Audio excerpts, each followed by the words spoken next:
हमारे भोजपुरी के राजा, हमारे बड़े भाई जिनका नाम पवन सिंह है, वो अभी राइज एंड फॉल में है। तो मेरी तरफ से और हम पूरे भोजपुरी भाषा के तरफ से उनको तहे दिल से धन्यवाद कि वो जाकर भोजपुरी को प्रेजेंट कर रहे हैं। भोजपुरी के सुपरस्टार खेसारी लाल यादव ने इस लाइव में जो कि पवन सिंह को सपोर्ट किया, जो कि आप लोग देख रहे हैं। तो एक भोजपुरी के एक और स्टार जो कि पवन सिंह गए हुए हैं बिग बॉस में, तो खेसारी लाल यादव यानी खेसारी भैया जो कि आकर सपोर्ट करते हुए भोजपुरी के ट्रेंडिंग स्टार खेसारी भैया।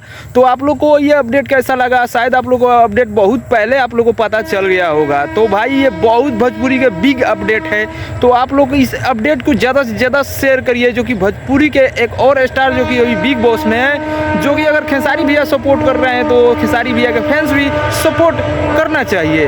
तो उम्मीद करता हूँ आप लोग को अपडेट पसंद आए तो वीडियो को लाइक मारिएगा, चैनल पर नए बने तो चैनल को सब्सक्राइब जरूर करिएगा।